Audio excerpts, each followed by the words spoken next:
ठाकुर जी यशोदा मैया की गोदी में बैठे हैं और सबरी गोपियां चारों ओर बैठी हैं और ठाकुर जी बैठे बैठे उदास बैठे हैं, रूठे बैठे हैं। यशोदा मैया बोली, लाला तू काहे को रूठ गयो है?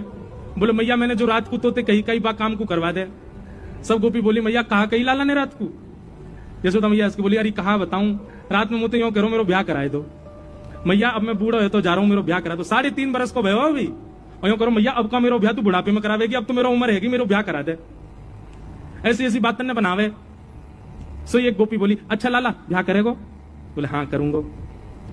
कैसी छोरी ते करेगो? बोली मैं ढूंढ के अपने आप करूंगा, जैसी मुंह को भावेगी बात करूंगा।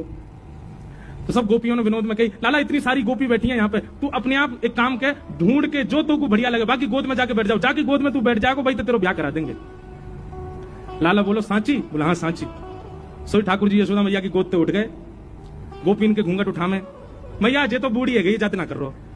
दूसरी गोपी के पास गई, मैया जी तो कानी है या की तो आंख ही ना है। अच्छा है नहीं, जबरदस्ती ठाकुर जी बोल रहे हैं। तीसरी गोपी को मुंह उठा के, मैया जी तो तेज लगे मुंह को तो घर से निकाल देगी या तो बयान कर रहा हूं मैं। ऐसी सब गोपी इनके आगे घूम रहे।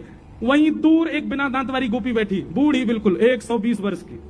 वो मंद मंद मुस्कुरा रही और मन में सोच रही, बोले लाला तो सबरी युवा युवा गोपी इनके पास जाएगा, अब मैं कहा करूं, मैं तो इतनी वृद्ध है गई, मैं तो वह पंक्ति में ना बैठ सकूं जहां लाला घूंघट उठा रहा है। लेकिन मनी मन खुश है रही है लाला की लीला देख करके, नेत्रन से आंसू निकल रहे हैं और बीच बीच में अपने आंसू पहुंच रही है, एक भी दांत नहीं है बाकी। लाला सब गोपी इनके घूंघट उठा उठा के देख रहा और सोई ठाकुर जी की दृष्टि पड़ी, वो बूढ़ी बिना दांत वाली गोपी बैठी का है। ठाकुर जी बोले, मैया तेरी बहू मिल गई, और दौड़ के गए और बिना दांत वाली वह गोपी की गोद में बैठ गए। मैया मैं तो यही तो ब्याह करूंगा। मैया बोली, लाला जाके तो एक दांत ना है, जाते काय ब्याह करेगा? बोले मैया बढ़िया है ना, माखन खावे में दांत ना चाहिए हो गए, मैं वो माखन खाऊंगा जो चप चप खायो करेगी। और वह गोपी से ऐसे अंक भर गए, गोपी वह वृद्धा गोपी को इतना सुख प्रदान किया, सब युवा गोपी देखती रही और ठाकुर जी को सुख दे रहे।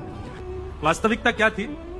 यशोदा मैया अपनी गोद में लेके ठाकुर जी को बैठी और तब से ही वो मैया यशोदा मैया को निहार रही है और कह रही है, भाग्य की कही ना जाए यशोदा, तेरो कैसो भाग्य, लाला तेरी गोद में बैठे, लाला तेरी कही सुने, लाला तेरो दुग्ध पान करे, लाला को तू जैसो सजा दे वैसो सज जाए। ये सौभाग्य या जन्म में मुझको तो नहीं मिलेगा। वो मन में विचार कर रही, इतने में ठाकुर जी ने लीला कर दी। बोले मुझको बहू चाहिए। इतनी सुंदर सुंदर गोपी बैठी है, ऐसी सुंदर सुंदर, वो 100 वर्ष की मैया, बाकी एक भी दांत नहीं, बाकी गोद में बैठ गए, जे मेरी बहू है। और वही के संग रहने लगे, भाई जान नहीं दे। बोले तू मेरी बहू है, अब नहीं रहे मेरे संग। अरे लाला मेरे तो दांत ना है। ठाकुर जी बोले मेरे कौन से आए, 2 ही है मेरे भी।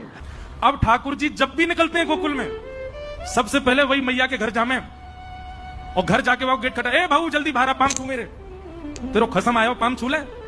और बूढ़ी मैया तो पाम छुपा के तब जामे ठाकुर जी आगे। ऐसी